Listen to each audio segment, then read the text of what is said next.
wabarakatuh. Perkenalkan, nama saya Anggita Windia Maharani Santoso dari Usaha Perjalanan Wisata Universitas Jember. Nah, saat ini saya sedang berada di sebuah lahan pertanian yang berada di dekat rumah saya, tepatnya di pemukiman warga di Desa Stail, Kecamatan Genteng, Kabupaten Banyuwangi. Seperti ini, lahan pertanian di sini sangat luas. Nah, di sini saya akan menjelaskan apa saja yang dapat saya kembangkan pada lahan pertanian ini terkait agrotourism. Agrotourism adalah sebuah kegiatan wisata yang berbentuk pertanian, peternakan, dan perikanan. Namun di sini saya menggunakan lahan pertanian. Di sini agrotourism yang akan saya kembangkan pada lahan pertanian ini adalah sistem diversifikasi. Ada yang tahu diversifikasi itu apa? Diversifikasi itu adalah sistem penanaman beberapa jenis hasil olahan pertanian dalam satu lahan pertanian. Di sini beberapa tanaman yang akan saya tanam, yaitu yang pertama padi. Padi merupakan sebuah tanaman yang sangat sering dikunjungi dalam persawahan ya. Jadi di sini saya akan menanam tanaman padi di sebelah sana.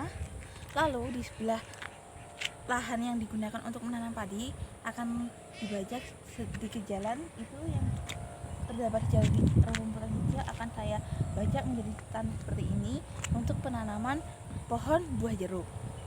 Nah, setelah itu di sini saya juga akan menanam tanaman cabai di sini. Lalu di sana saya akan menanam tanaman singkong. Nah, dapat terlihat selain itu saya juga akan membudidayakan belut listrik pada sebuah lahan yang telah dibajak lalu dialiri air seperti ini. Nah, di sini akan digunakan sebagai tempat untuk budidaya belut listrik. Untuk di pinggiran lahan belut listrik ini, di sini akan saya aspal menjadi seperti ini contohnya. Jadi seperti ini sebagai tempat duduk wisatawan yang ingin menikmati terapi belut listrik. Jadi di sini atraksi wisatanya ada 3. Yang pertama edukasi, praktik, dan relaksasi. Yang pertama edukasi terkait beberapa teknik pengolahan hasil pertanian maupun cara menanam beberapa tanaman yang saya sebutkan tadi, padi, cabai, singkong, dan jeruk. Yang kedua, praktik. Wisatawan di sini dapat praktik langsung mengenai bagaimana sih proses penanaman padi dan proses memanen padi serta mengolah hasil panenan itu. Lalu yang kedua, mengenai proses penanaman penanaman jeruk, cabai, dan serta singkong. Wisatawan juga bisa praktik langsung bagaimana penanaman cabai, singkong, dan jeruk serta padi. Nanti wisatawan akan dibimbing oleh beberapa petani yang telah terpilih untuk membimbing wisatawan bagaimana proses menanam padi dan menjelaskannya. Yang ketiga, wisatawan dapat menikmati relaksasi terapi pijat belut listrik pada kaki pada lahan yang saya sebutkan ini. Di sini wisatawan dapat menikmati pijat relaksasi. Jadi di tengah-tengah sawah seperti ini wisatawan menikmati pijat relaksasi kaki itu dengan udara yang sangat segar, dengan pemandangan rumputan yang hijau serta tanaman-tanaman yang ada seperti itu. Lalu untuk komponen lain dalam mengembangkan wisata, potensi wisata menjadi objek wisata terutama dalam agrotourism, tidak hanya atraksi wisata saja. Yang kedua dapat aksesibilitas di sini lahan persawahan ini potensi wisata dekat dengan pusat kota Kecamatan Genteng yang jaraknya kurang lebih sekitar 1 km.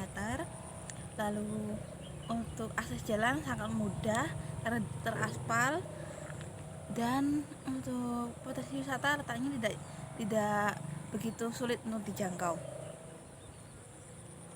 Yang kedua, fasilitas wisata. atau amenities. Untuk fasilitas yang dekat dengan potensi wisata di sini cukup memadai. Yang pertama, berjarak kurang lebih sekitar 1 km terdapat hotel penginapan yang bernama Hotel Mahkota.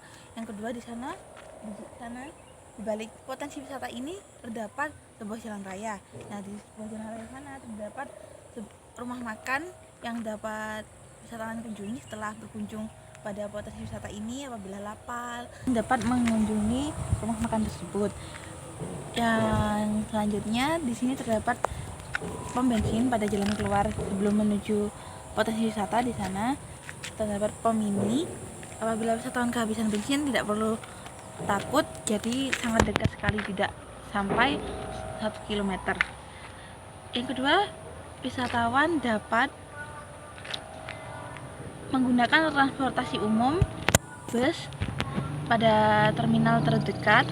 Jadi apabila wisatawan dari luar kota mengunjungi potensi wisata ini tidak membawa kendaraan pribadi, dapat menaiki bus yang jaraknya tidak jauh. Setelah menaiki bus, wisatawan dapat memesan kendaraan online melalui aplikasi-aplikasi online mengunjungi potensi wisata ini. Karena letak potensi wisata ini mudah dicari pada Google Maps, jadi tidak perlu khawatir. Selanjutnya, selain aksesibilitas, amenities, terdapat ancillary. Ancillary ini pada potensi wisata tidak ada suatu komunitas atau organisasi khusus yang mengelola potensi wisata ini. Jadi belum terkelola. Nah, di sini saya akan mengembangkan satu, mensosialisasikan kepada warga sekitar mengenai apa sih untungnya menjadikan lahan pertanian sebagai agrotourism, sebagai tempat wisata gitu. Lalu apa kerugiannya, bagaimana sistemnya untuk menjadikan potensi wisata ini sebagai agrotourism. Yang kedua, saya ingin meminta izin kepada warga. Izin itu yang terpenting dalam menjadikan sebuah potensi wisata yang ada sekitar pemukiman warga menjadi objek wisata. Saya meminta izin kepada warga sekitar untuk menjadikan lahan pertanian ini sebagai objek wisata agrotourism. Yang ketiga, saya ingin meminta warga turut bangga akan adanya potensi wisata yang terdapat di sekitar lingkungannya, lalu turut mempromosikan pada media sosial atau dari mulut ke mulut untuk mempromosikan potensi wisata ini. Apabila dikembangkan nanti, potensi wisata ini akan lebih dikenal lagi sebelum dikembangkan. Seperti itu penjelasan dari saya terkait apa saja yang dapat saya kembangkan dalam lahan pertanian ini terkait agrotourism. Apabila ada yang kurang jelas, mohon dimaafkan. Terima kasih telah menonton video ini. Semoga bermanfaat. Wassalamualaikum warahmatullahi wabarakatuh. Selamat sore.